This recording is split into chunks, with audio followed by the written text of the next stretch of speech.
34 paciente de 22 años, primigesta, quien en su más reciente atención prenatal la edad gestacional es de 33 semanas. Los niveles de la presión arterial, sistólica y diastólica son elevados por lo que se le considera como preeclampsia. De acuerdo con el criterio de la edad gestacional en que apareció por primera vez la preeclampsia, clasifíquela. A. Temprana. Errores comunes en preguntas sobre clasificación de preeclampsia y cómo evitarlos. 1. Confundir preeclampsia temprana con parto prematuro. Error. Pensar que prematura se refiere a la preeclampsia.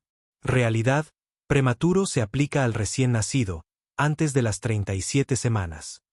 La preeclampsia se clasifica como temprana, o precoz, 34 semanas y tardía mayor o igual que 34 semanas. Consejo. Asocia temprana con la preeclampsia y prematuro con el bebé. 2. No memorizar el punto de corte numérico exacto. Error. Creer que el límite son las 32, 35 o 37 semanas. Realidad. El consenso internacional define 34 semanas como el punto de corte. 33 semanas más 6 días es temprana, 34 semanas más 0 días es tardía. Consejo. Graba a fuego el número 34. 3. Ignorar la palabrería o el contexto clínico. Error. Leer la pregunta de forma rápida y no identificar la clave, de acuerdo con el criterio de la edad gestacional. Realidad. La preeclampsia se puede clasificar también por gravedad, leve/diagonal grave, o por si hay datos de afectación de otros órganos. La pregunta es muy específica en qué criterio usar. Consejo. Subraya o identifica la palabra clave que te indica qué clasificación debes usar. 4. Dejarse llevar por la lógica general en lugar de la definición específica. Error. Pensar 33 semanas es casi término, entonces debe ser tardía. Realidad. En medicina, las definiciones son estrictas. Casi no cuenta. Consejo. Sigue la definición al pie de la letra, no tu intuición. Preeclampsia. Subtema 1. Definición y clasificación general. 1. ¿Qué es la preeclampsia? Respuesta. Es un trastorno hipertensivo multisistémico y progresivo, específico del embarazo, que se presenta después de la semana 20 de gestación. Se caracteriza por hipertensión arterial y proteinuria significativa. 2. ¿Cuáles son los dos criterios fundamentales para diagnosticar la preeclampsia? Respuesta. Hipertensión, presión arterial sistólica, PAS, mayor o igual que 140 milímetros de mercurio o presión arterial diastólica, PAD, mayor o igual que 90 milímetros de mercurio, medida en 2 ocasiones separadas por al menos 4 horas. Proteinuria, excreción de proteínas en orina de 24 horas mayor o igual que 300 miligramos, o un cociente proteína/diagonal creatinina en orina mayor o igual que 0.3. 3. ¿Cómo se clasifica la preeclampsia según su gravedad? Respuesta. Se clasifica en preeclampsia sin criterios de gravedad y preeclampsia con criterios de gravedad. 4. Nombre al menos 3 criterios de gravedad de la preeclampsia. Respuesta. Cualquiera de estos. Presión arterial sistólica mayor o igual que 160 milímetros de mercurio o diastólica mayor o igual que 110 milímetros de mercurio. Trombocitopenia, plaquetas, 100,000/diagonal micro L. Alteración de la función hepática, enzimas hepáticas al doble del valor normal. Dolor epigástrico o en el hipocondrio derecho. Insuficiencia renal, creatinina sérica, 1.1 mg/diagonal dl o el doble del valor basal. Edema pulmonar o cianosis. Alteraciones visuales o cerebrales. Subtema 2. Clasificación por edad gestacional de inicio. 5. ¿Cómo se clasifica la preeclampsia según la edad gestacional de inicio? Respuesta. Se clasifica en preeclampsia de inicio temprano y preeclampsia de inicio tardío. 6. ¿Cuál es el punto de corte de semanas de gestación para definir la preeclampsia de inicio temprano y la de inicio tardío? Respuesta. Inicio temprano. Aparece antes de las 34 semanas de gestación. Inicio tardío. Aparece a partir de las 34 semanas de gestación. 7. Una paciente de 28 semanas de gestación es diagnosticada con preeclampsia. ¿Cómo se clasifica según la edad gestacional? Respuesta. Preeclampsia de inicio temprano, 28 semanas es 34 semanas. 8. ¿Por qué es importante la clasificación por edad gestacional de inicio? Respuesta. Porque la preeclampsia de inicio temprano se asocia con un mayor riesgo de complicaciones maternas y fetales, una progresión más rápida de la enfermedad y mayor morbilidad. Subtema 3. Criterios de gravedad, preeclampsia severa. 9. Además de la hipertensión y proteinuria, ¿qué hallazgo hematológico es un criterio de gravedad? Respuesta. Trombocitopenia, recuento de plaquetas, 100,000/micro-L. 10. ¿Qué síntomas subjetivos reportados por la paciente son criterios de gravedad? Respuesta. Cefalea persistente y refractaria a analgésicos comunes. Dolor epigástrico o en hipocondrio derecho, similar a una indigestión, por distensión de la cápsula de Gleason del hígado. Alteraciones visuales, visión borrosa, fotopsias, escotomas. 11. Un valor de presión arterial de 165/115 mmHg en una paciente con preeclampsia. ¿Cómo se clasifica? Respuesta. Es un criterio de preeclampsia con criterios de gravedad. PAS mayor o igual que 160 y PAD mayor o igual que 110. 12. ¿Qué hallazgos en laboratorio indican afectación hepática y son criterios de gravedad? Respuesta. Elevación de las enzimas hepáticas, ALT y AST, a más del doble del valor normal superior. Subtema 4. Complicaciones. 13. ¿Cuál es la complicación más temida de la preeclampsia grave, caracterizada por convulsiones tónico-clónicas? Respuesta. Eclampsia. 14. ¿Qué síndrome se caracteriza por la tríada de hemólisis, elevación de enzimas hepáticas y trombocitopenia baja, low platelets? Respuesta. El síndrome ELP, por sus siglas en inglés, hemólisis, elevated liver enzymes, low platelets. 15. Además de la eclampsia y el síndrome ELP, nombre otra complicación materna grave de la preeclampsia. Respuesta. Accidente cerebrovascular, ACV, hemorrágico. Edema agudo de pulmón. Insuficiencia renal aguda. Desprendimiento prematuro de placenta normoinserta, EPNI. 16. ¿Cuáles son las principales complicaciones fetales de la preeclampsia? Respuesta. Restricción del crecimiento intrauterino, RCIU. Sufrimiento fetal agudo por insuficiencia placentaria. Parto prematuro, iatrogénico o espontáneo. Muerte fetal. Subtema 5. Fisiopatología y factores de riesgo. 17. ¿Cuál es el evento fisiopatológico central en el desarrollo de la preeclampsia? Respuesta. Una placentación anormal en el primer trimestre, que conduce a un defecto en la remodelación de las arterias espirales, resultando en una perfusión placentaria reducida e isquemia. 18. Debido a la placentación defectuosa, que se libera al torrente sanguíneo materno que desencadena una disfunción endotelial generalizada. Respuesta. Se liberan factores antiangiogénicos como la proteína SFLT1, receptor soluble de BEGF, que atrapa los factores de crecimiento placentario, PIGF, necesarios para la salud vascular. 19. Mencione 3 factores de riesgo materno para desarrollar preeclampsia. Respuesta. Cualquiera de estos. Nuliparidad, primigesta. Edad extrema, 18 o 35 años. Antecedente personal o familiar de preeclampsia. Obesidad, IMC 30. Enfermedades preexistentes, hipertensión crónica, diabetes mellitus, enfermedad renal. 20. ¿Qué condición en un embarazo actual aumenta significativamente el riesgo de preeclampsia? Respuesta. Un embarazo múltiple, gemelar, triple, etc. Subtema 6. Manejo y tratamiento. 21. ¿Cuál es el único tratamiento curativo para la preeclampsia? Respuesta. La finalización del embarazo, parto o cesárea, con la expulsión de la placenta. 22. En una paciente con preeclampsia sin criterios de gravedad a las 36 semanas, ¿cuál es la conducta a seguir? Respuesta. Finalizar el embarazo, ya que a esta edad gestacional los beneficios del parto superan los riesgos de continuar la gestación. 23. ¿Cuál es el fármaco de elección para prevenir y tratar las convulsiones en la preeclampsia grave y la eclampsia? Respuesta. Sulfato de magnesio, MgSO4. 24. ¿Cuáles son los fármacos antihipertensivos de primera línea utilizados en el manejo agudo de la hipertensión severa en la preeclampsia? Respuesta. Labetalol, 4. Hidralazina, 4. Nifedipino, vía oral, formulación de liberación prolongada. 25 de enero. Una paciente con preeclampsia de inicio temprano, 30 semanas, sin criterios de gravedad. ¿Cuál es la conducta? Respuesta.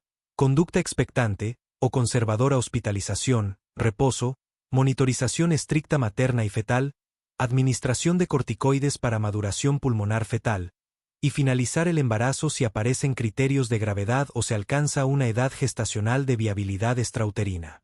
26. ¿Para qué se administran corticosteroides, betametasona, a una paciente con preeclampsia pretérmino? Respuesta. Para acelerar la maduración pulmonar fetal y reducir el riesgo de síndrome de dificultad respiratoria, SDR, y otras complicaciones de la prematurez en el recién nacido. 35. Paciente de 25 años, primigesta, asiste a la consulta prenatal cumpliendo con la cita programada. Al estimar la edad gestacional considerando el primer día del último ciclo menstrual, siendo su patrón menstrual regular, vida sexual activa y no llevar ningún método de planificación familiar, se considera una edad gestacional comprendida entre 41 semana a 41 semana y 6 días. Clasifíquelo. A. De término tardío. 1. Confundir término tardío con posmaduro. Error. Pensar que 41 semanas ya es posmaduro. Realidad. Término tardío igual a 41 semanas hasta 41 más 6. Posmaduro, pospérmino, igual a 42 semanas en adelante, 42 más 0 o más. 2. No considerar la reclasificación del 2013. Antes del 2013, a término era de 37 a 42 semanas. Después del 2013, ACOG/diagonal Sociedades de Obstetricia. Término temprano, 37-38 más 6. Término pleno, 39-40 más 6. Término tardío, 41-41 más 6. Posmaduro, mayor o igual que 42 más 0. Muchos estudiantes usan clasificaciones obsoletas. 3. Ignorar los días en la edad gestacional. Ejemplo, 41 más 6 es término tardío, pero 42 más 0 ya es posmaduro. Solo un día de diferencia cambia la clasificación. En el problema, dice entre 41 semanas a 41 semanas y 6 días, por lo que nunca llega a 42 semanas. 4. Confundir prolongado con término tardío. En algunos contextos, embarazo prolongado se refiere a mayor o igual que 42 semanas, sinónimo de posmaduro. Pero la opción prolongado no es la clasificación aceptada para 41 semanas. Edad gestacional y clasificación del embarazo. 1. Definiciones y clasificaciones por edad gestacional. 1. ¿Cómo se define un embarazo pretérmino? R. Embarazo que finaliza antes de las 37 semanas completas, menos de 259 días desde el primer día de la FUM. 2. ¿Qué se considera embarazo a término temprano? R. Entre las 37 semanas 0 días y las 38 semanas 6 días. 3. ¿Cuál es el rango de un embarazo a término completo? R. Entre las 39 semanas 0 días y las 40 semanas 6 días. 4. ¿Cómo se define un embarazo a término tardío? R. Entre las 41 semanas 0 días y las 41 semanas 6 días. 5. ¿Qué caracteriza a un embarazo postérmino o posmaduro? R. 42 semanas o más, 294 días o más desde el primer día de la FUM. 6. ¿Qué término se usa para embarazos entre 41 más 6 semanas según ACOG? R. Término tardío, late term. 7. ¿A partir de qué edad gestacional se considera prolongado/diagonal postérmino? R. A partir de las 42 semanas completas, mayor o igual que 42 más 0. 2. Cálculo de edad gestacional y fecha probable de parto. 8. ¿Cuál es la regla de Naegele para calcular la FPP? R. FPP igual a FUM más 7 días, 3 meses más 1, año. 9. ¿Qué ajuste se hace en la regla de Naegele si la FUM es de enero a marzo? R. FPP igual a FUM más 7, días más 9, meses, no se resta 1 año. 10. ¿Cómo se calcula la edad gestacional actual? R. Edad gestacional igual a, fecha actual, FUM, en semanas y días. 11. ¿Qué métodos se usan para determinar la eje cuando la FUM es incierta? R. Ultrasonido primer trimestre, CRL más preciso, exploración física, altura uterina. 12. ¿Por qué el USG del primer trimestre es el más confiable para datar el embarazo? R. Porque tiene menor variabilidad biológica, precisión de más menos 5-7 días con CRL. 13. ¿Cuándo se debe usar el USG para modificar la FPP basada en la FUM? R.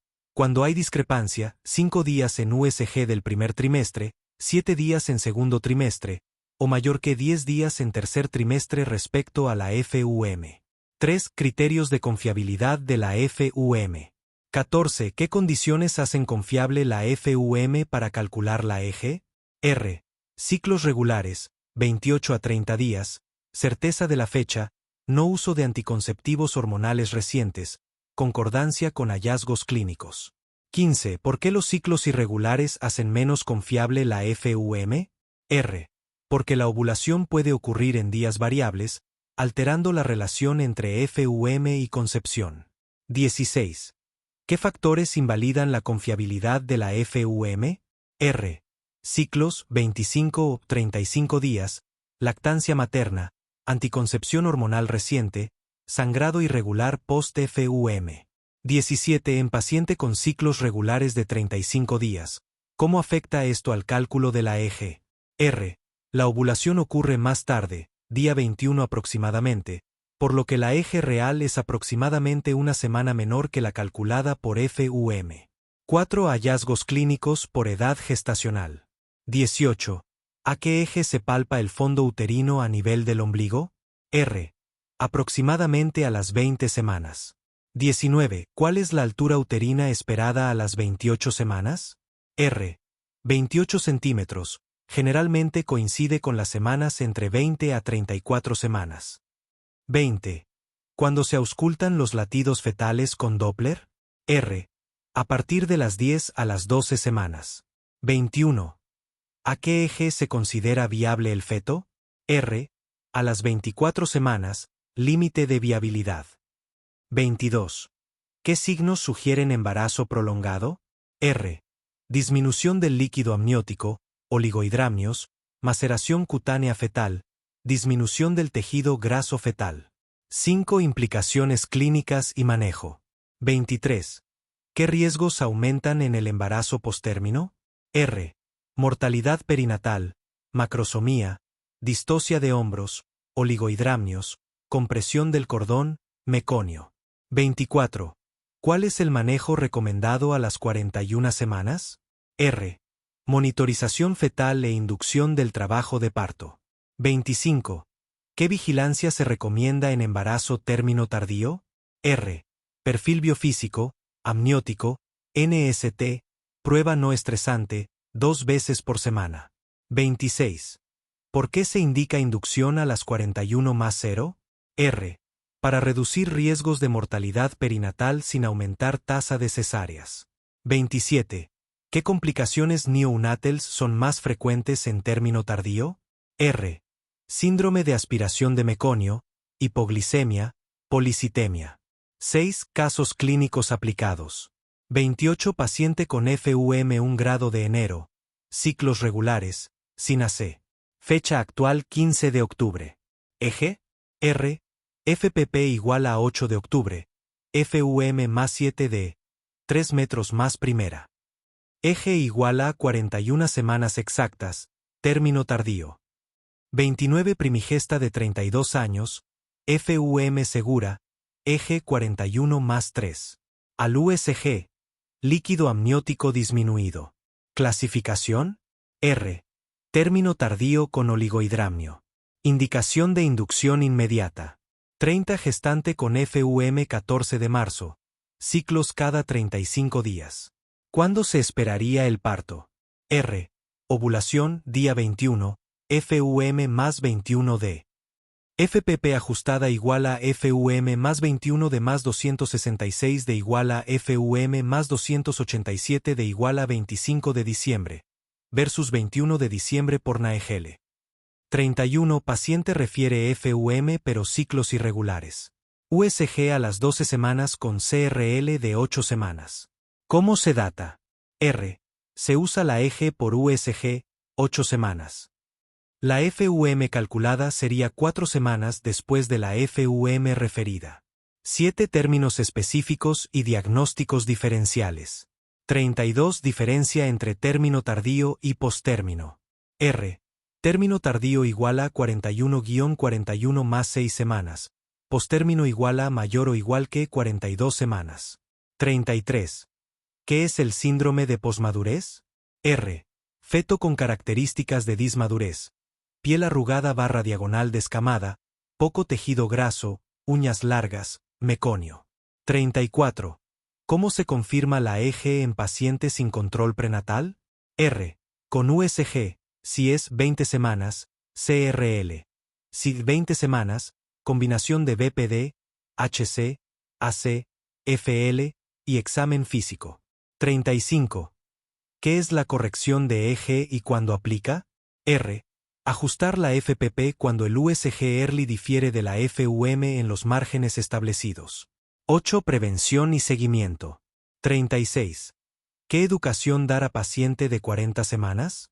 R. Monitoreo de movimientos fetales, signos de alarma, pérdida de líquido, sangrado, disminución de movimientos.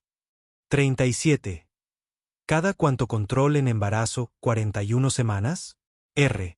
Cada 48 a 72 horas con NST y medición de índice de líquido amniótico. 38. ¿Cuándo está indicada la finalización electiva del embarazo?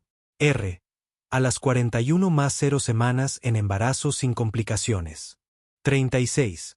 ¿Cuáles de estos fenómenos representan el umbral de trabajo de parto activo? C. Dilatación del cuello y contracciones uterinas. 1. Confundir fases del trabajo de parto. Error. Mezclar signos de la fase latente, 0 a 4 centímetros de dilatación, contracciones irregulares, con los de la fase activa, a partir de 4 a 6 centímetros, contracciones regulares y en progresión. Ejemplo. Elegir una opción que solo mencione contracciones o bolsas de aguas, sin especificar la dilatación cervical progresiva. Estas pueden estar presentes en la fase latente o incluso antes. 2. Aislar un solo signo sin el contexto clínico. Error. Pensar que un único fenómeno, como la rotura de membranas o la formación del segmento inferior, es suficiente para diagnosticar el inicio del trabajo de parto activo. Ejemplo. Elegir la opción B, formación de las bolsas de las aguas. La rotura de membranas, amniorexis, puede ocurrir sin trabajo de parto. En ese caso se llama rotura prematura de membranas. Por sí sola, no define el trabajo de parto activo. 3. Sobrevalorar cambios anatómicos preparatorios. Error. Darle demasiado peso a los cambios que preparan el parto pero que no son el umbral o punto de inicio de la fase activa. Ejemplo. Elegir la opción A, formación de segmento inferior. Este es un cambio anatómico importante que ocurre al final del embarazo y durante el parto, pero no es el criterio diagnóstico para marcar el inicio de la fase activa. 4. Ignorar la combinación de criterios. Error. No reconocer que el diagnóstico del trabajo de parto activo se basa en la combinación de dos elementos clave: dilatación cervical progresiva y contracciones uterinas efectivas. Ejemplo. Elegir la opción de dilataciones del cuello uterino es un error común. Si bien la dilatación es fundamental, la pregunta especifica fenómenos, en plural, implícitamente, que representan el umbral. La definición clínica requiere de la sinergia entre la dilatación y las contracciones. Una dilatación sin contracciones regulares que la causen no es trabajo de parto activo. Podría ser, por ejemplo, por insuficiencia cervical. 5. Memorizar sin comprender la fisiología. Error. Memorizar listas de signos sin entender la fisiología subyacente. Consecuencia. El estudiante se confunde cuando la pregunta se redacta de forma ligeramente diferente. Comprender por qué la combinación de contracciones y dilatación es el criterio permite aplicar el conocimiento en distintos contextos. Guía de repaso, trabajo de parto. Y definiciones y conceptos básicos. 1. ¿Qué es el trabajo de parto? Es el proceso fisiológico mediante el cual el producto de la concepción es expulsado del útero al exterior, caracterizado por contracciones uterinas regulares y progresivas que producen cambios cervicales. 2. ¿Cuáles son las 3 etapas del trabajo de parto? Primera etapa, desde el inicio del trabajo de parto hasta la dilatación cervical completa, 10 centímetros. Segunda etapa, desde la dilatación completa hasta la expulsión del feto. Tercera etapa, desde la expulsión del feto hasta la expulsión de la placenta. 3. ¿Qué define el umbral de trabajo de parto activo? Dilatación cervical de 4 a 6 centímetros con contracciones uterinas regulares, eficaces y progresivas. 2 fases del trabajo de parto. 4. ¿En qué se diferencia la fase latente de la fase activa? Fase latente. 0 a 4 centímetros de dilatación, contracciones irregulares, progresión lenta. Fase activa.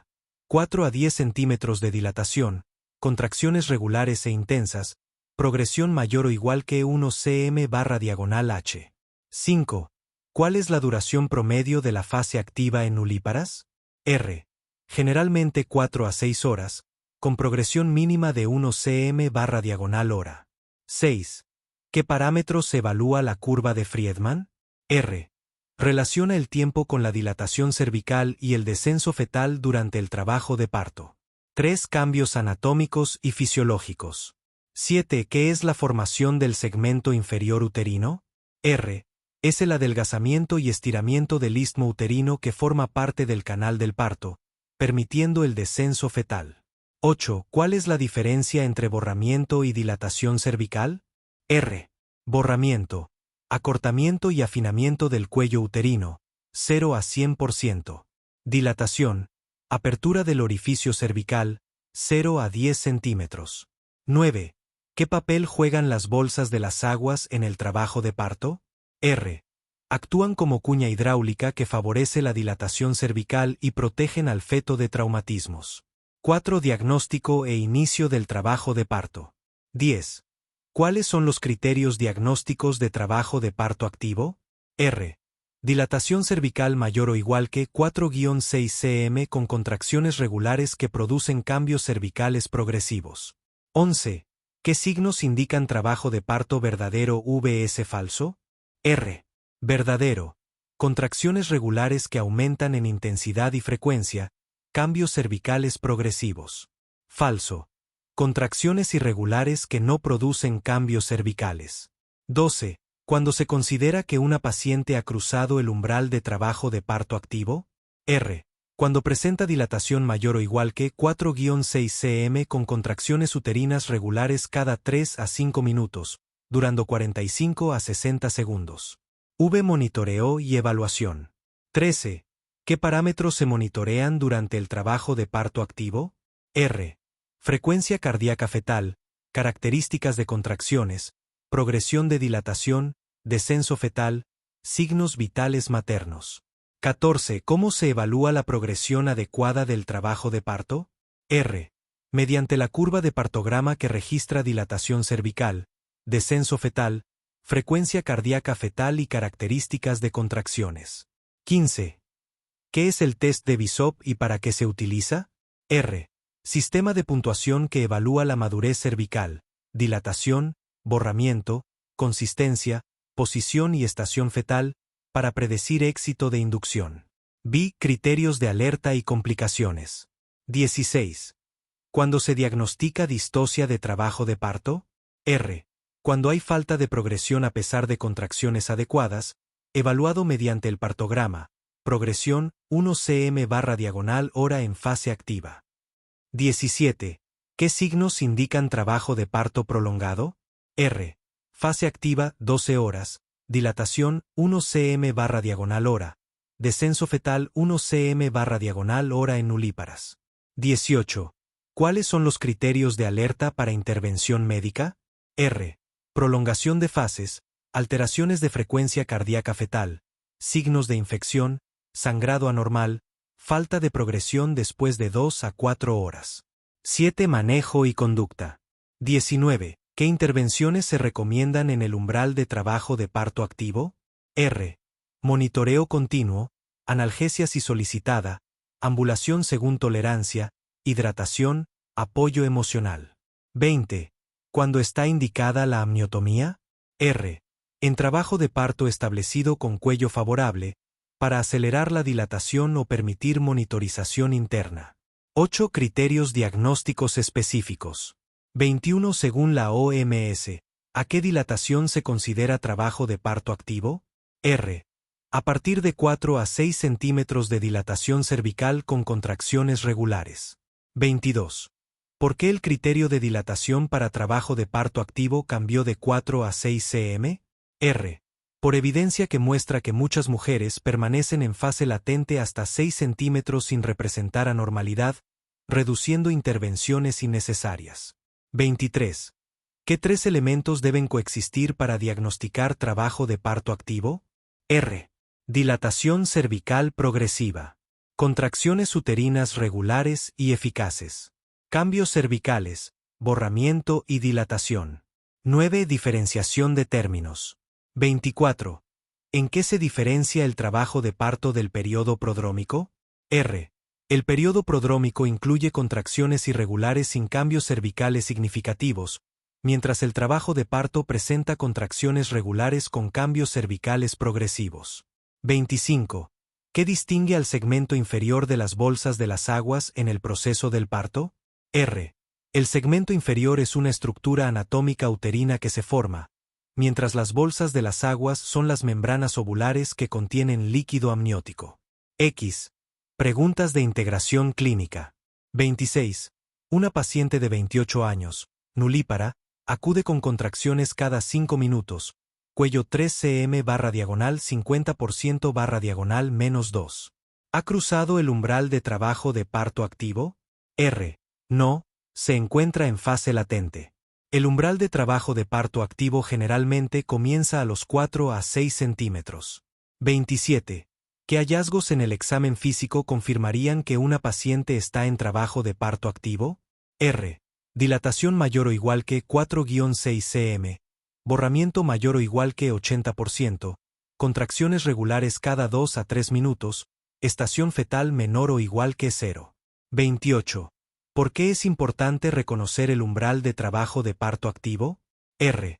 Para determinar el momento adecuado de ingreso hospitalario, inicio de monitoreo continuo y evitar intervenciones prematuras o diagnósticos falsos de distocia.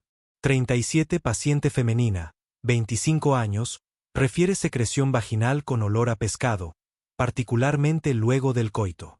Al examen ginecológico se observa secreción vaginal de coloración grisácea. La prueba de KOH resulta positiva. La microscopía de las secreciones vaginales revela aumento de las células clave con leucocitos ausentes. ¿Cuál es el diagnóstico? A. Vaginosis bacteriana. 1. No identificar la pista dorada o hallazgo patognomónico. Este es el error más frecuente. Los examinadores siempre incluyen una clave inequívoca. Ejemplo en la pregunta, la prueba de KOH positiva aquí se refiere a la prueba del WIF, olor a pescado, no a la visualización de hifas. Si el estudiante malinterpreta esto y piensa que es para buscar hongos, se equivocará y elegirá candidiasis. Otro ejemplo, la presencia de células clave, clue cells, es el hallazgo más específico para la vaginosis bacteriana. Ignorar este dato lleva al error. 2. Confundir entidades con presentaciones similares. Muchas enfermedades comparten síntomas, pero tienen hallazgos clave que las diferencian. VVS tricomoniasis. Ambas pueden causar secreción maloliente. Error común, no fijarse en la inflamación, leucocitos. La tricomoniasis está llena de leucocitos. La VV, no.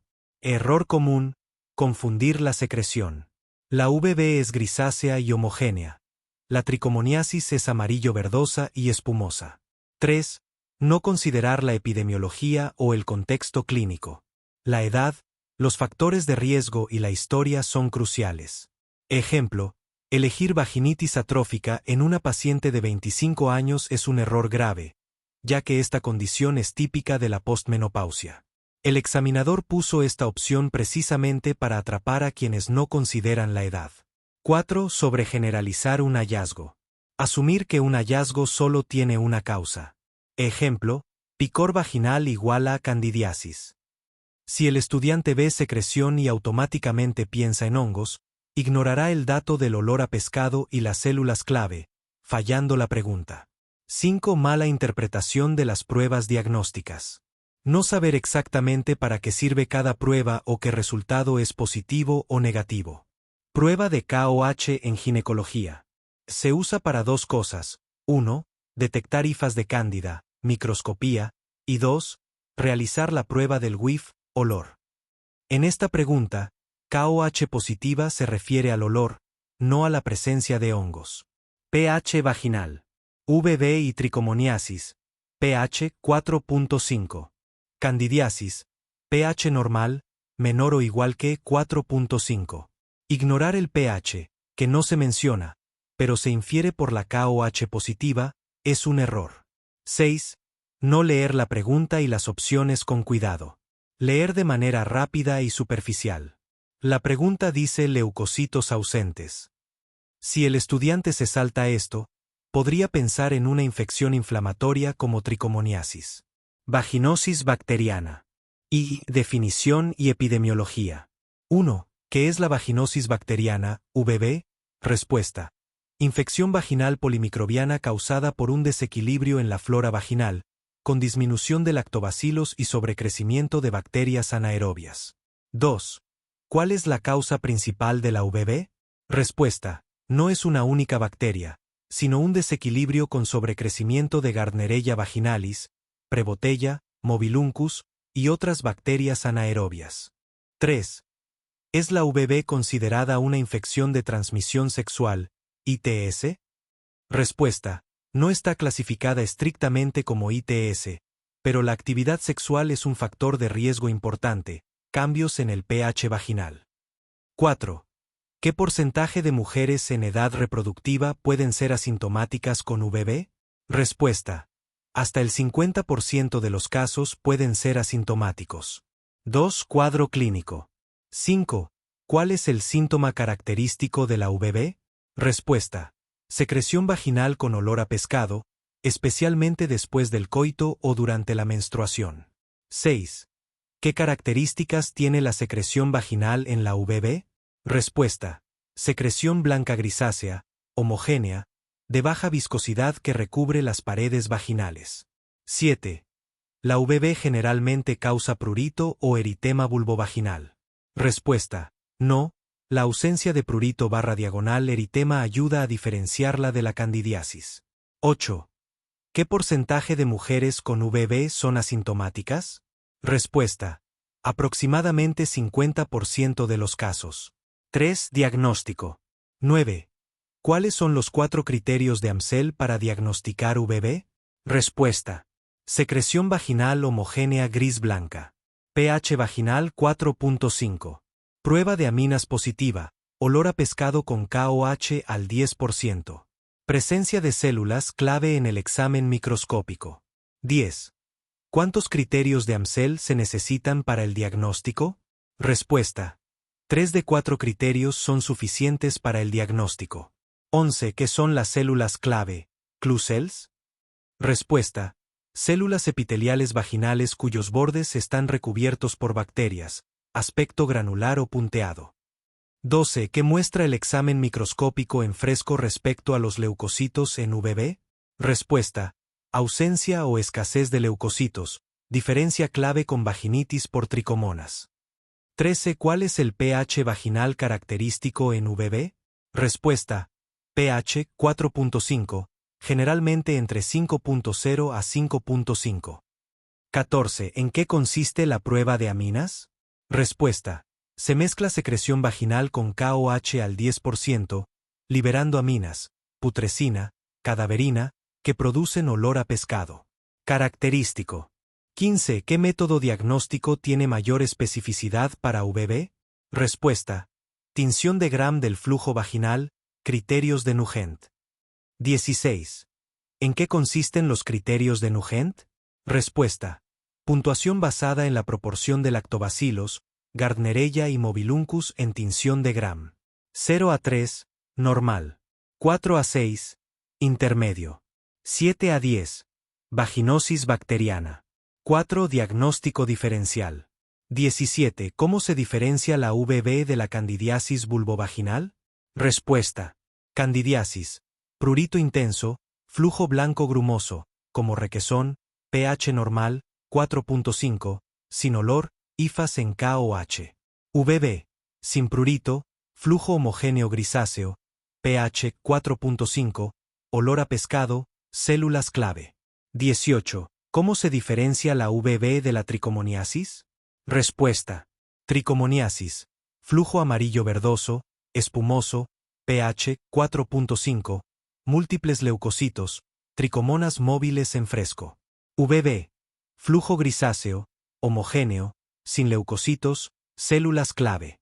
19. ¿Qué hallazgo es más sugestivo de tricomoniasis que de VB? Respuesta. Presencia de numerosos leucocitos y tricomonas móviles en examen en fresco. 20. Caso. Flujo grisáceo, olor a pescado, pH 5.0, células clave presentes. Diagnóstico. Respuesta. Vaginosis bacteriana, cumple criterios de Amsel. 21. Caso. Flujo blanco grumoso, prurito intenso, pH 4.2, IFAS en KOH. Diagnóstico. Respuesta. Candidiasis vulvovaginal. 22. Caso. Flujo amarillo verdoso espumoso, múltiples leucocitos, tricomonas móviles. Diagnóstico.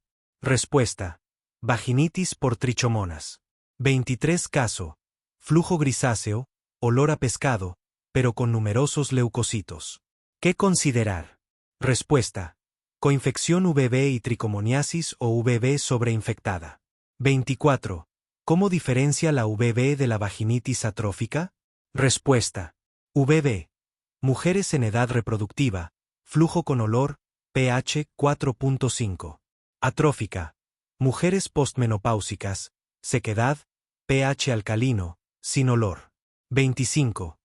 ¿Qué condiciones pueden simular VB pero tienen diferente tratamiento? Respuesta. Cuerpo extraño vaginal. Cervicitis por clamidia. Vaginitis alérgica / irritative. 26. ¿Cuál es la primera pregunta para diferenciar vaginitis? Respuesta. ¿Tiene prurito? Sí, candidiasis probable. No, evaluar VB o tricomoniasis. 27. ¿Cuál es la segunda pregunta clave? Respuesta. ¿El flujo tiene olor? Sí, a pescado VB probable. Sí, fétido, tricomoniasis probable. No, candidiasis probable. 28. ¿Qué prueba simple hace el diagnóstico más probable? Respuesta. Medición de pH vaginal.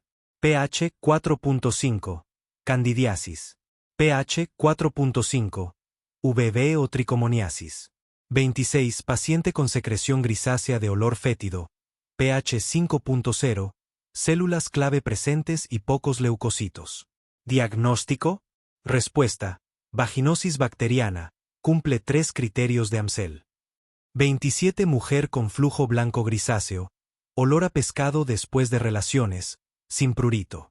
¿Qué prueba confirma el diagnóstico? Respuesta. Examen en fresco que muestre células clave y prueba de aminas positiva. 28. Paciente con VB recurrente. ¿Qué factores predisponentes buscar? Respuesta. Múltiples parejas sexuales, duchas vaginales, uso de DIU, tabaquismo. 29. ¿En qué situación se usaría tratamiento con clindamicina en vez de metronidazol? Respuesta. En alergia al metronidazol, intolerancia gastrointestinal o preferencia de tratamiento tópico. 38. Paciente de 23 años, quien falleció en el puerperio mediato. Previamente a su embarazo se le había diagnosticado una estenosis mitral, que luego del parto, la cardiopatía se complicó, agravándose con la adaptación fisiológica materna al embarazo. Según la clasificación de muerte materna, Identifique la que corresponde al caso. C. Muerte materna indirecta. 1. Confundir enfermedad preexistente agravada con complicación obstétrica directa, error entre A y C. El error. Ver que la muerte ocurrió en el puerperio y elegir automáticamente muerte materna directa. La trampa. La pregunta incluye deliberadamente una enfermedad preexistente, estenosis mitral, que fue agravada por el embarazo. No fue una causa obstétrica nueva, como una hemorragia o una infección puerperal. ¿Cómo evitarlo? Pregúntate. ¿La causa fundamental de la muerte era una condición obstétrica, directa, o una enfermedad que empeoró por el embarazo, indirecta? Regla mnemotécnica. Indirecta igual a enfermedad preexistente más agravamiento por embarazo. 2. No prestar atención al periodo de tiempo, error entre B y C. El error, leer puerperio y no identificar si es inmediato, mediato o tardío. Algunos estudiantes podrían saltar a muerte materna tardía si no recuerdan las definiciones. La trampa. Puerperio mediato es un término específico que va desde 24 horas postparto hasta los 42 días.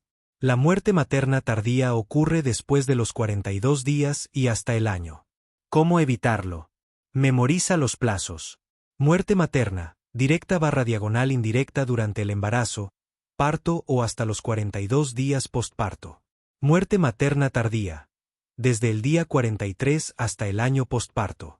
3. Desestimar la enfermedad preexistente y enfocarse solo en el contexto, murió por estar embarazada. El error. Pensar, si no se hubiera embarazado, no se habría agravado su corazón, entonces es una muerte directa. Este razonamiento lógico pero incorrecto lleva a la opción A. En la trampa, la clasificación no se basa en una relación de causalidad simple, sino en la naturaleza de la patología. La definición de muerte indirecta existe específicamente para estos casos. ¿Cómo evitarlo? Clasifica, no filosofes. Sigue estrictamente las definiciones de la OMS. Enfermedad preexistente agravada igual a indirecta. 4. Concluir que es muerte no materna por ser una enfermedad cardíaca. El error. Argumentar que como la causa fue cardíaca y no propia del embarazo, no debería clasificarse como muerte materna. En la trampa, la definición de muerte materna sí incluye las muertes indirectas. El hecho de que el embarazo haya agravado la condición la convierte en una muerte relacionada con el proceso reproductivo. ¿Cómo evitarlo? Recuerda el alcance, muerte no materna se reserva para muertes accidentales o incidentales, EJ. Un accidente de tráfico, que suceden durante el embarazo o puerperio sin relación causal con él. Guía de preguntas y respuestas. Muerte materna. Definiciones y clasificación general. 1. ¿Qué es la muerte materna según la OMS? R. Defunción de una mujer durante el embarazo o dentro de los 42 días siguientes a su terminación, por cualquier causa relacionada con o agravada por el embarazo o su manejo, pero no por causas accidentales. 2. ¿Cuál es el periodo de tiempo que abarca la muerte materna directa e indirecta? R. Durante el embarazo, parto o hasta 42 días después de la terminación del embarazo, puerperio inmediato. 3. ¿Qué es la muerte materna tardía? R. La que ocurre después de los 42 días pero antes de un año postparto, por causas obstétricas directas o indirectas. 4. ¿Qué se considera muerte materna directa? R. Resulta de complicaciones obstétricas, embarazo, parto, puerperio, de intervenciones, omisiones, tratamiento incorrecto o cadena de eventos originada en cualquier circunstancia obstétrica. 5. ¿Qué es muerte materna indirecta? R. Causada por una enfermedad preexistente o que surge durante el embarazo, no debida a causas obstétricas directas, pero que se agravó por los efectos fisiológicos del embarazo. 6. ¿Qué es muerte materna fortuita o accidental? R. La que ocurre durante el embarazo o puerperio pero por causas no relacionadas con el embarazo, EJ. Accidente de tránsito. Se considera muerte no materna. 7. Cuando se considera muerte durante el embarazo sin importar la causa, R. Siempre se debe investigar si estaba embarazada, pero solo se clasifica como muerte materna si la causa está relacionada o agravada por el embarazo. Criterios de clasificación y ejemplos. 8. Una mujer muere a las 36 semanas por preeclampsia severa. ¿Qué tipo de muerte materna es? R. Muerte materna directa, complicación obstétrica directa del embarazo. 9. Paciente con cardiopatía reumática conocida que muere a las 28 semanas por insuficiencia cardíaca descompensada. Clasificación. R. Muerte materna indirecta, enfermedad preexistente agravada por el embarazo. 10. Mujer muere 60 días después del parto por sepsis puerperal no tratada. ¿Qué tipo de muerte es? R. Muerte materna tardía, causa obstétrica directa pero ocurre después de 42 días. 11. Paciente fallece 10 días postparto en accidente automovilístico. Clasificación. R. Muerte no materna, causa accidental no relacionada con el embarazo. 12. Mujer con cáncer de mama diagnosticado antes del embarazo, que fallece a las 20 semanas por progresión de la enfermedad. ¿Tipo de muerte? R. Muerte no materna, enfermedad no se agravó fisiológicamente por el embarazo. 13. Paciente fallece 30 días postparto por endocarditis sobre válvula mitral por estenosis reumática. Clasificación. R. Muerte materna indirecta, enfermedad cardíaca preexistente agravada por los cambios del embarazo. 14. La muerte por embolia de líquido amniótico se considera directa o indirecta. R. Muerte materna directa, complicación obstétrica del embarazo /diagonal parto. 15. Muerte por hemorragia postparto inmediata no controlada. Clasificación. R. Muerte materna directa. Periodos de tiempo y puerperio. 16. ¿Qué es el puerperio inmediato? R. Primeras 24 horas después del parto. 17. ¿Qué es el puerperio mediato? R. Desde las 24 horas hasta los 42 días después del parto. 18. ¿Qué es el puerperio tardío? R. Desde los 42 días hasta 12 semanas postparto, aunque la OMS para muerte materna tardía usa hasta 1 año. 19. Una muerte a los 2 meses postparto por tromboembolismo venoso secundario a hipercoagulabilidad del embarazo se clasifica como R. Muerte materna tardía, causa indirecta, ocurre después de 42 días. 20. ¿Hasta cuándo se extiende el periodo de muerte materna no tardía? R. Hasta 42 días postparto o postaborto. Enfermedades preexistentes y embarazo. 21. ¿La cardiopatía descompensada por el embarazo es muerte directa o indirecta? R. Muerte materna indirecta. 22. ¿La diabetes pregestacional que lleva a muerte por cetoacidosis en el embarazo es clasificada como? R. Muerte materna indirecta. 23. ¿La epilepsia que se agrava en el embarazo con muerte por estado epiléptico es? R. Muerte materna indirecta. 24. ¿Una nefropatía crónica que se deteriora durante la gestación y causa muerte es? R. Muerte materna indirecta. 25. ¿El asma grave que se descontrola en el embarazo y causa muerte respiratoria es? R. Muerte materna indirecta. Casos clínicos específicos. 26. Paciente de 30 años muere 3 días postparto por shock séptico de foco urinario, pielonefritis. Clasificación. R. Muerte materna indirecta, infección no iniciada en tracto genital.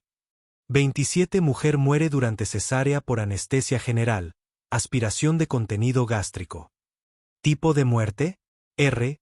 Muerte materna directa, complicación de procedimiento obstétrico. 28. Embarazada de 32 semanas fallece por malaria grave. Clasificación. R. Depende. Si el embarazo agravó la malaria, indirecta. Si fue igual que en no embarazadas, no materna. 29. Paciente con lupus eritematoso sistémico que fallece en puerperio por actividad de la enfermedad. Tipo de muerte. R. Muerte materna indirecta, enfermedad autoinmune agravada por el embarazo. 30. Muerte por suicidio en el primer trimestre por depresión preexistente. Clasificación. R.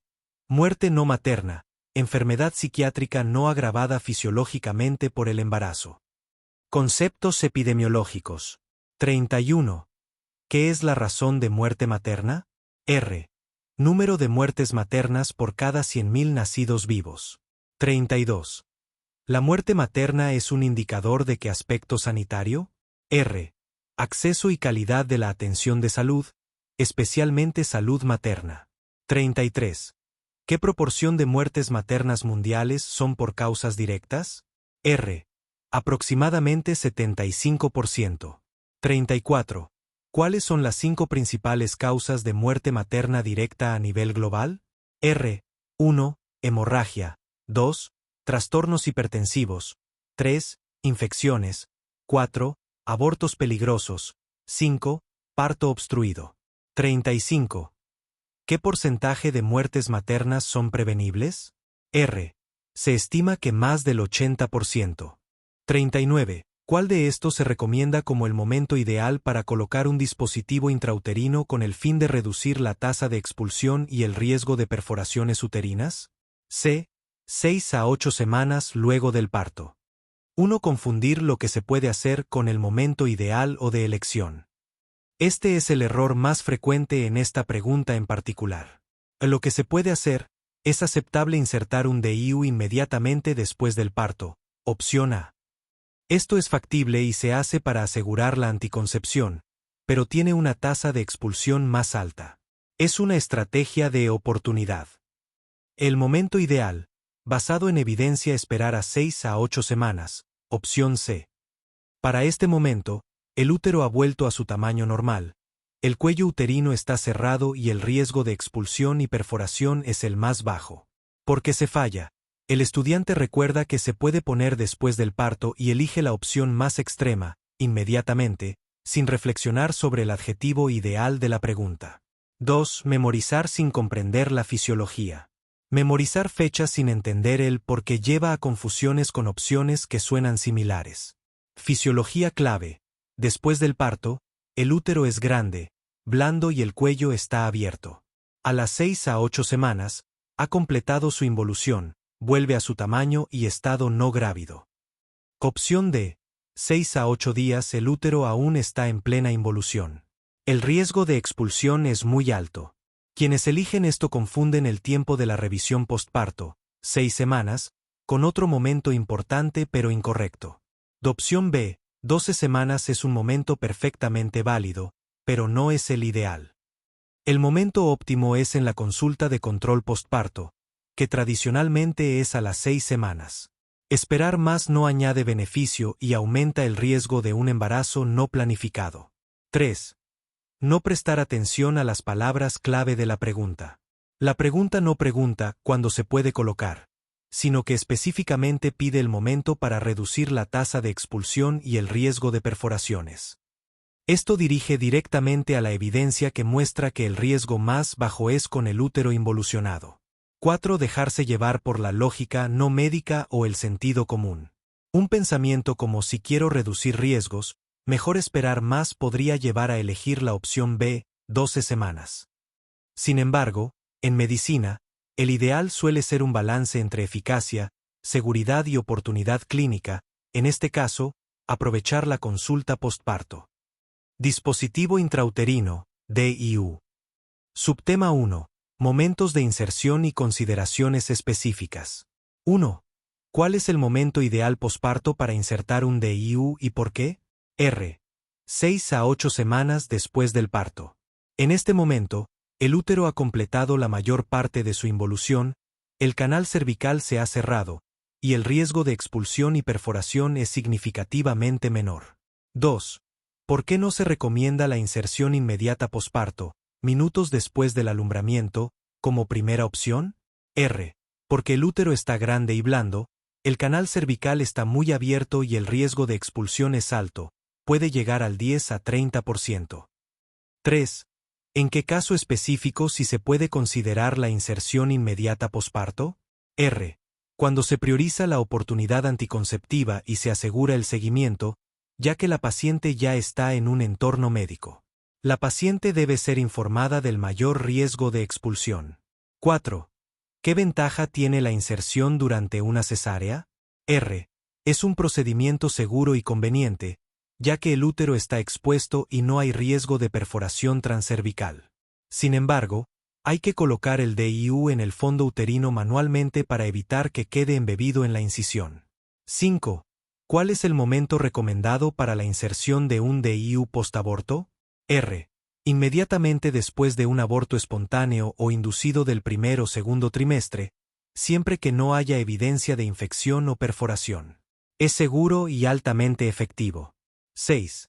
¿Qué debe descartarse siempre antes de insertar un DIU en cualquier momento? R. Debe descartarse un embarazo en curso y una infección pélvica activa. Subtema 2. Mecanismo de acción principal. 7. ¿Cuál es el mecanismo de acción primario de todos los DIU? R. La acción espermicida/diagonal inmune. El dispositivo provoca una reacción inflamatoria estéril en el endometrio, que aumenta los leucocitos, prostaglandinas y enzimas.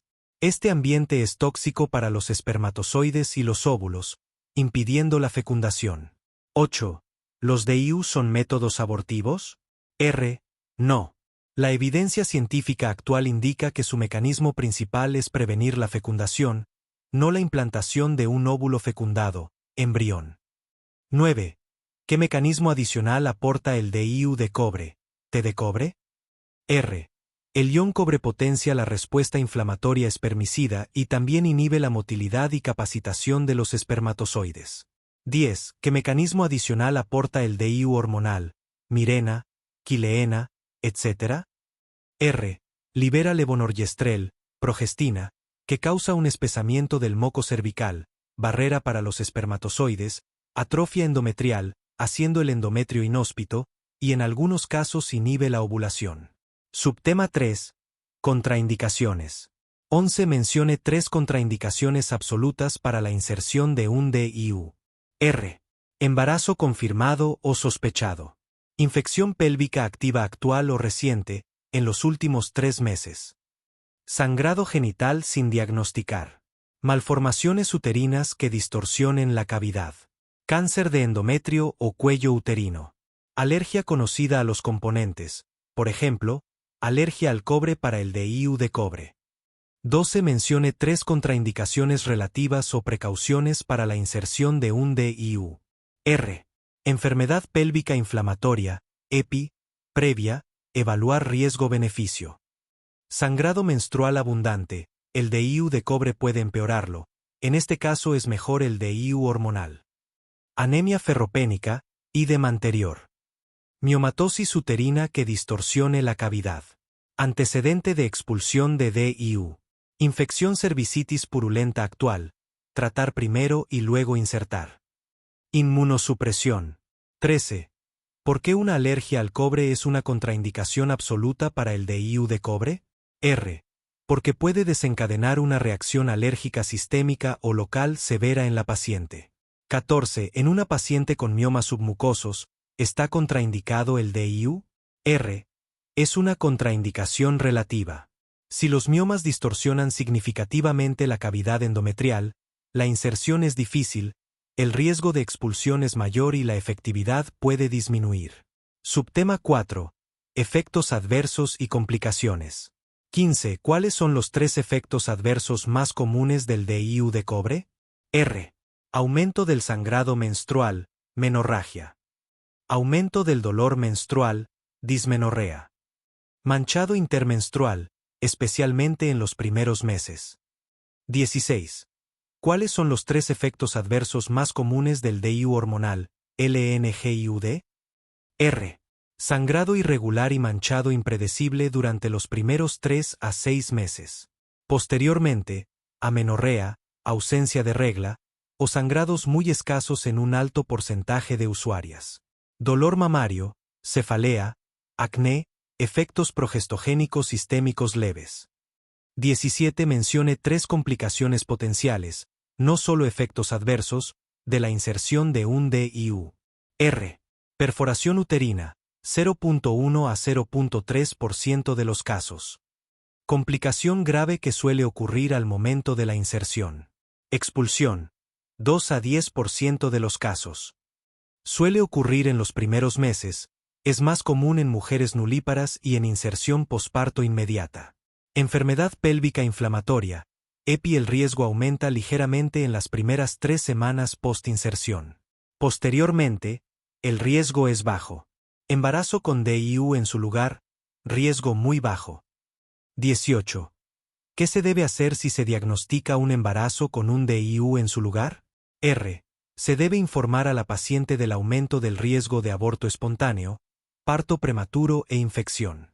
Si los hilos son visibles, se debe retirar el DIU inmediatamente. Esto reduce las complicaciones.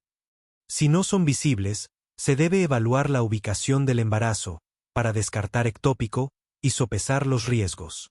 19. ¿Qué es el síndrome de expulsión de un DIU? R. No es un síndrome médico formal, sino un término que se usa a veces para referirse a los síntomas que pueden acompañar a una expulsión parcial o completa, como dolor cólico intenso, sangrado y la percepción de un cuerpo extraño en la vagina o el cuello uterino. 20.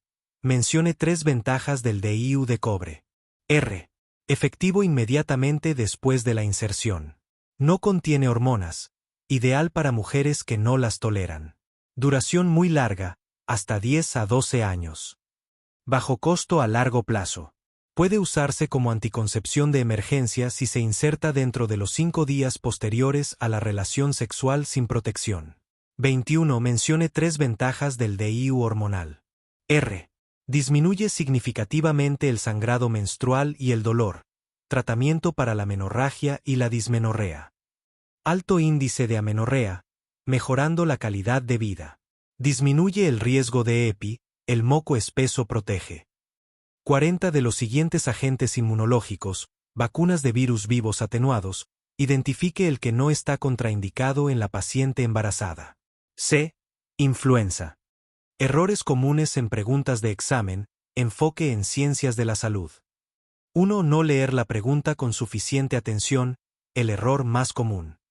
Este es el error principal. Los estudiantes suelen saltar a las opciones sin entender exactamente qué se está preguntando. Ejemplo en tu pregunta. Un lector apresurado podría ver agentes inmunológicos y embarazada y pensar que todas las vacunas vivas están contraindicadas, lo cual es cierto, pero la pregunta pide identificar la que no lo está. Leer el que no está contraindicado es crucial.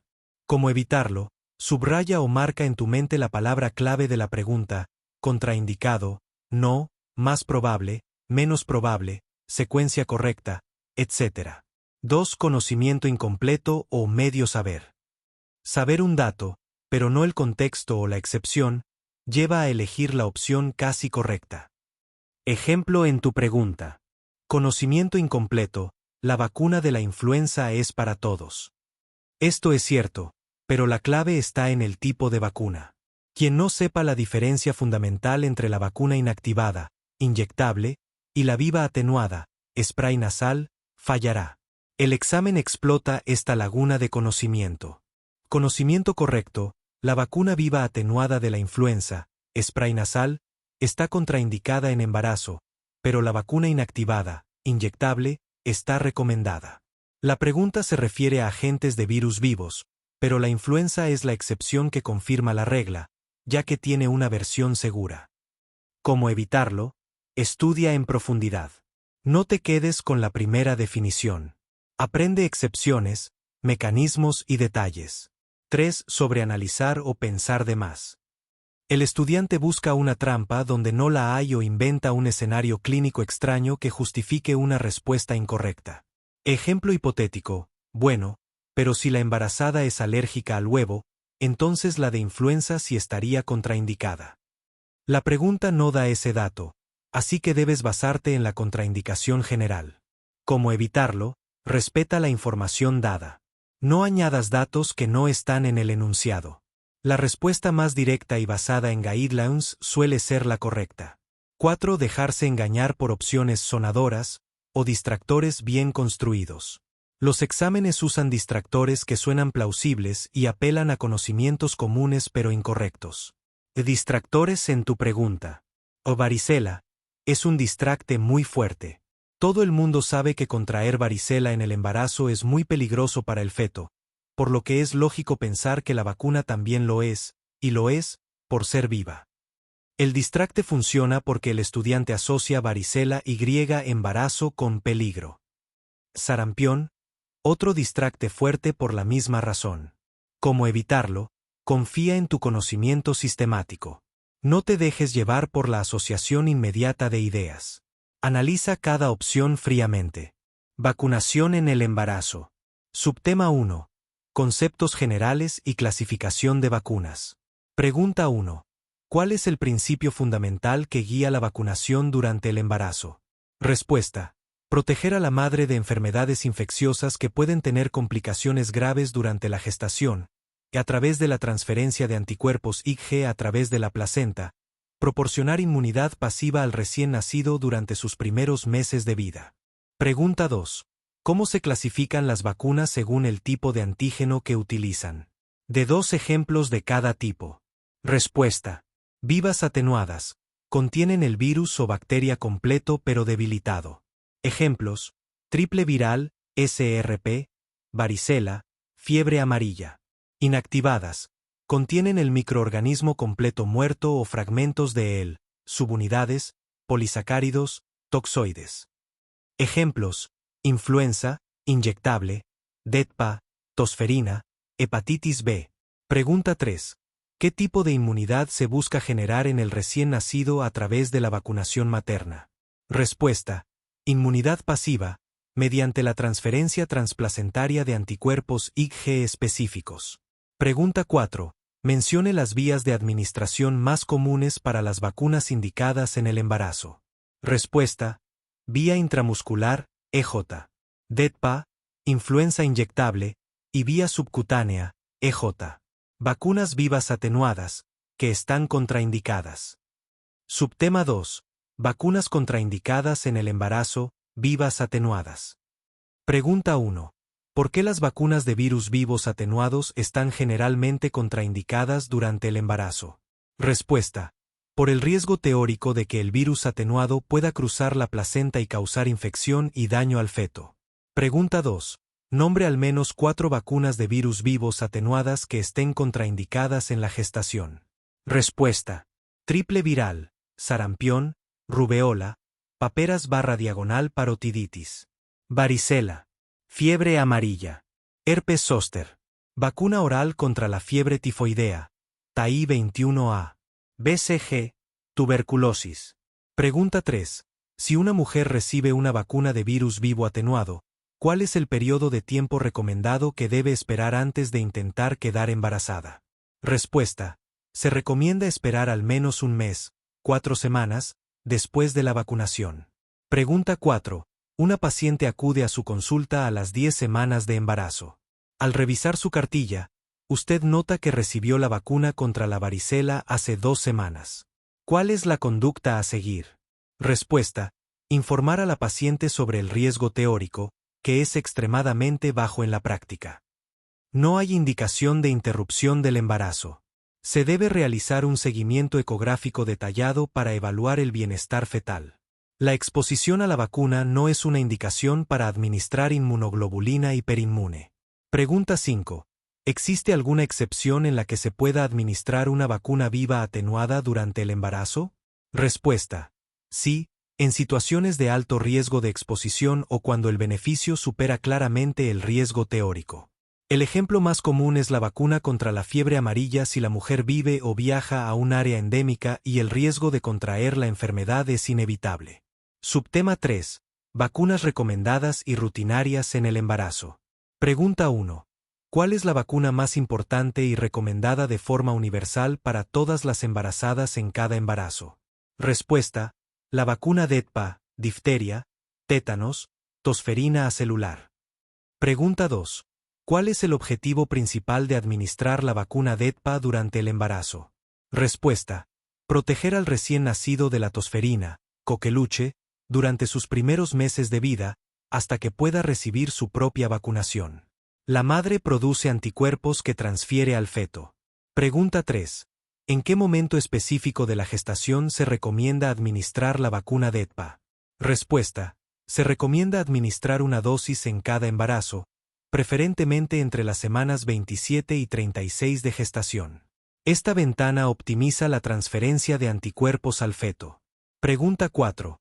¿Por qué la vacuna contra la influenza, gripe, está recomendada para las embarazadas? Respuesta: porque las embarazadas tienen un mayor riesgo de desarrollar complicaciones graves, como neumonía, que requieran hospitalización, aumentando también el riesgo de parto pretérmino y de complicaciones para el feto. Pregunta 5.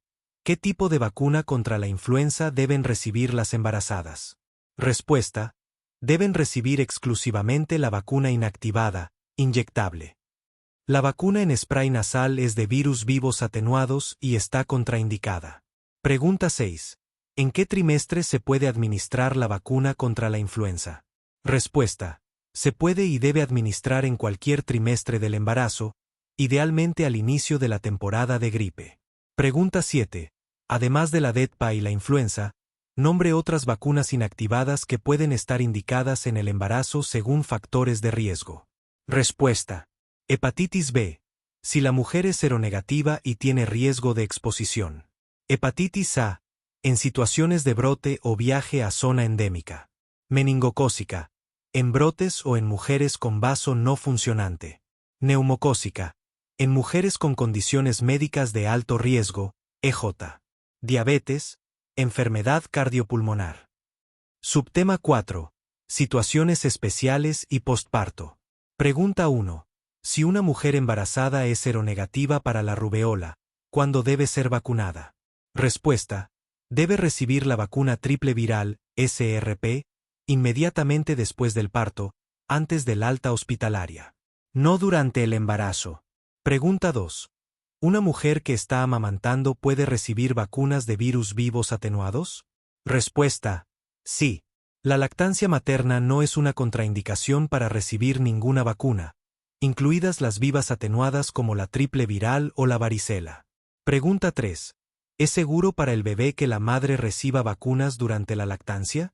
Respuesta: sí, es seguro. Los virus de las vacunas atenuadas no se transmiten a través de la leche materna, y los anticuerpos que produce la madre pueden transferirse y ofrecer cierto grado de protección al lactante. Pregunta 4. ¿Un familiar cercano que vive en la misma casa que una embarazada necesita ser vacunado? ¿Puede recibir vacunas de virus vivos atenuados? Respuesta: sí. Las vacunas de virus vivos atenuadas en contactos cercanos no representan un riesgo para la mujer embarazada. El único riesgo teórico es si la persona vacunada desarrolla una erupción cutánea por la vacuna de la varicela, en cuyo caso se debe evitar el contacto directo con las lesiones. Pregunta 5. ¿Qué vacunas se recomiendan administrar de forma rutinaria en el puerperio inmediato si la mujer no está inmunizada? Respuesta: triple viral, SRP. Vacuna contra la varicela. DETPA, si no se administró durante el embarazo. Vacuna contra el VPH, si está en la edad recomendada. Pregunta 1. Una paciente de 28 años, con 30 semanas de embarazo, acude a control prenatal. No tiene comorbilidades. ¿Qué vacunas le recomendaría administrar en esta consulta? Respuesta: DETPA, indicada rutinariamente entre las 27 a 36 semanas. Influenza, inactivada indicada en cualquier trimestre, especialmente si es temporada de gripe. Pregunta 2. Una mujer con 15 semanas de embarazo planea un viaje a una zona rural de Brasil donde hay un brote de fiebre amarilla. ¿Qué debe hacer respecto a la vacunación? Respuesta: dado que el riesgo de contraer la enfermedad, que es grave y potencialmente mortal, es real e inevitable, se debe vacunar. Esta es una excepción a la contraindicación general de las vacunas vivas. Se debe informar a la paciente sobre el riesgo teórico versus el beneficio.